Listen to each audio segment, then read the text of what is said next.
Okay, guys, I'm gonna do video. If I look tired, I'm sorry. Let's do.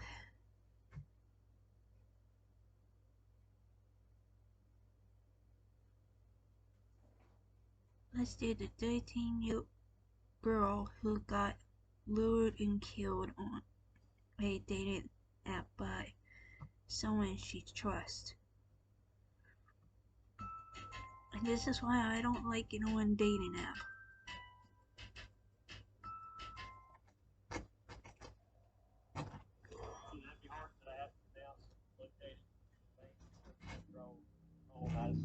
Nicole touched many people throughout her short life. I'm so sorry.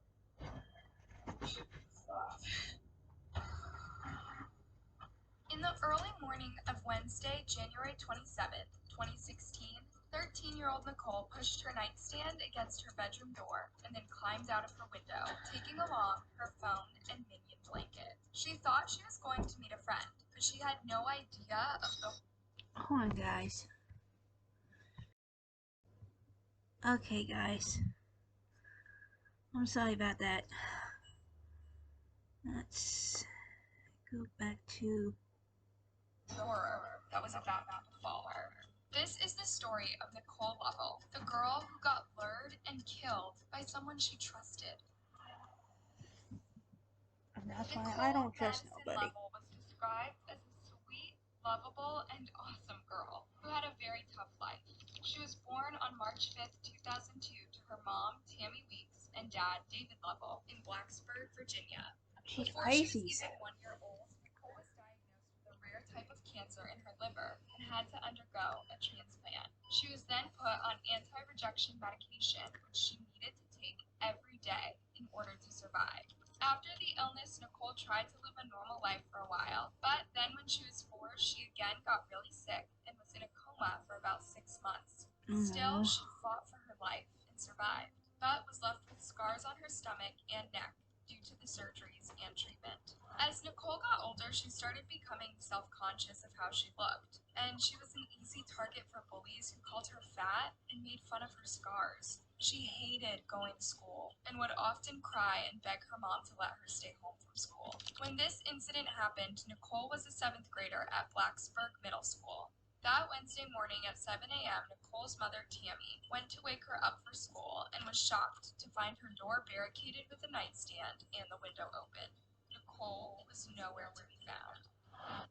Other banks go out of their way to make redeeming credit card rewards needlessly complicated. But Discover isn't like that. With Discover, you can redeem your rewards for cash in any amount at any time.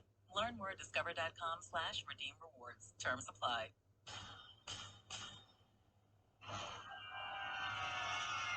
Tammy said in an interview that she rushed to her truck and started calling Nicole's phone, but it went to voicemail. She then checked with Nicole's friends and a neighbor, and when she couldn't find Nicole, she called the police. Due to Nicole's medical condition, the police issued an endangered child alert, and a search was immediately launched. The police, the FBI, and Virginia Tech cadets scoured the area on foot and with drones trying to find her.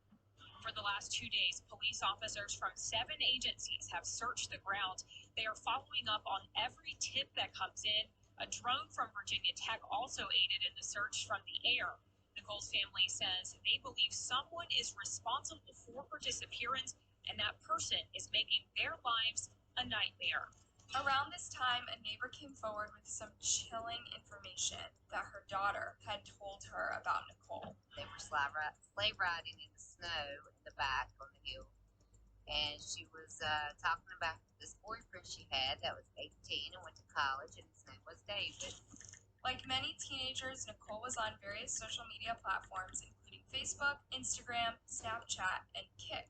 Kik is a messaging app that's popular among teenagers because of the anonymity that it provides. And just for that same reason, it's also a hunting ground for pervs and predators. Having struggled with self-esteem issues for most of her life, Nicole was longing for love and attention, but felt that nobody cared about her. So when she started receiving some attention from a boy she had met on Kik, she was really excited and told her friends about her new, older boyfriend.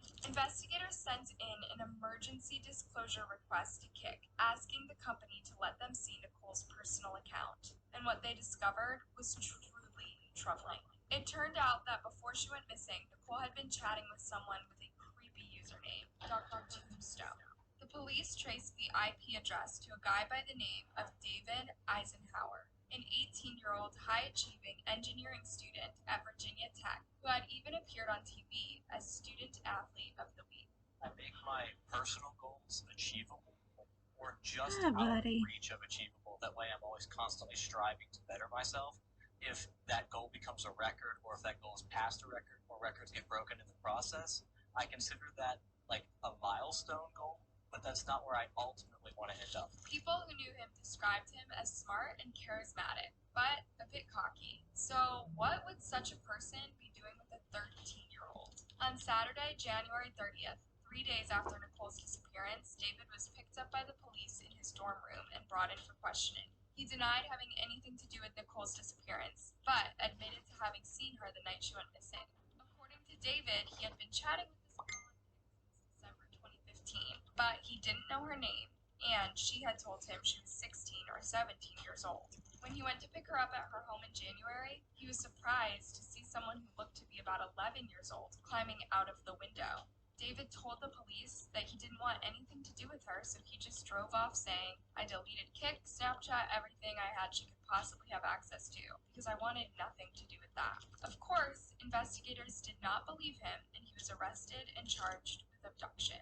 Then, that same day at around 4 p.m., police made a grisly discovery in North Carolina, 80 miles from Nicole's home. Should have your heart that I have to announce that we located the remains of 13-year-old Nicole Madison Bubble.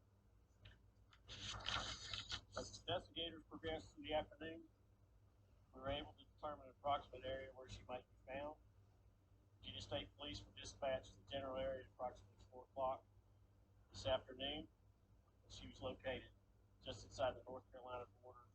Her naked body was found in the woods with 14 knife wounds. Her neck had been broken by a blunt object, and it was revealed that she could have still been alive when it happened. David's DNA was found under Nicole's fingernails.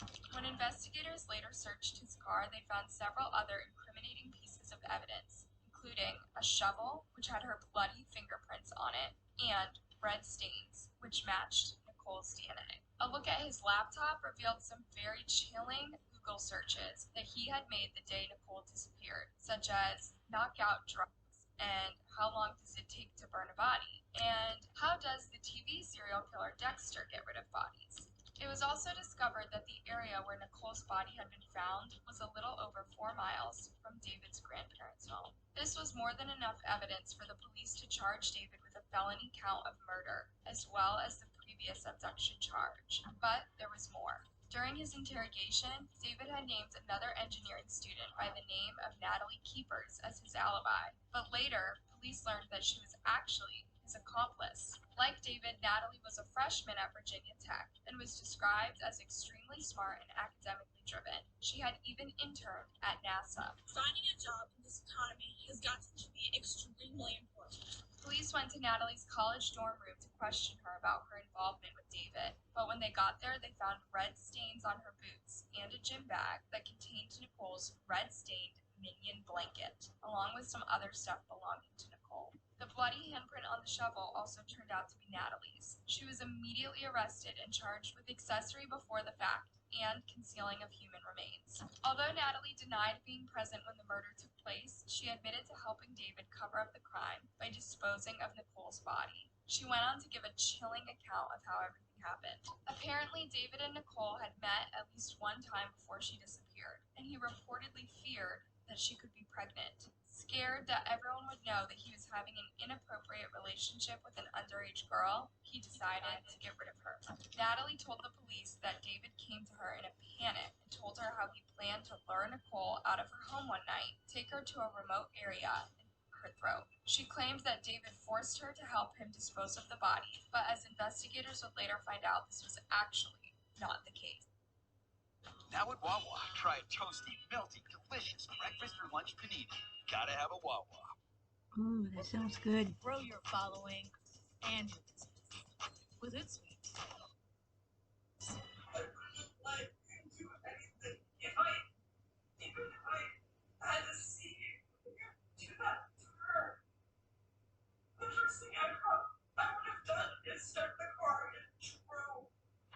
Police found messages on Kik where the two were discussing possible ways of getting rid of Nicole, including switching her medication to cyanide pills. GPS data from David's car showed them scouting the location of the murder, and they were also captured by surveillance cameras buying a shovel at Walmart.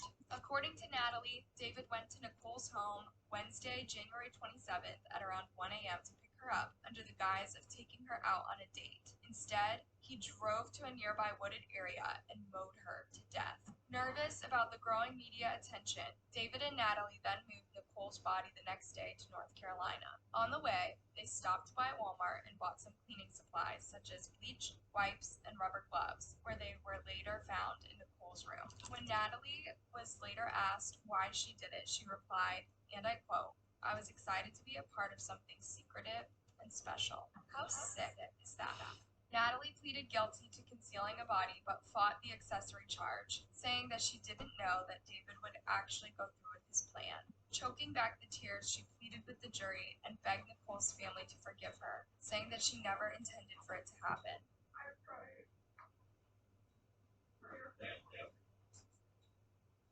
I'm so sorry.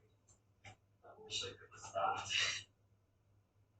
The jury, of course, did not buy this, and after deliberating for about 90 minutes, they found her guilty and recommended that she be sentenced to 40 years in prison. David pleaded no contest to the murder charges and was sentenced to 50 years in prison. When given a chance to speak, he apologized to Nicole's family, saying that he regretted what he did to her. It is my deepest regret, and I'm aware my actions have serious consequences. Nothing can ever undo what has been done, and for that, I am deeply, sincerely, and forever sorry. Despite the people responsible for her daughter's death going to prison, Nicole's mother, Tammy, later said that she did not get any closure because she still couldn't understand why they had to kill her little girl. Cully had a passion for pandas. Music, dancing, dreamed of being on American Idol. Someday. Her favorite color was blue. Nicole was a very lovable person. Nicole touched many people throughout her short life. What do you think about this case? Let me know your thoughts down in the comment section, and if you liked this video, be sure to give it a thumbs up and subscribe.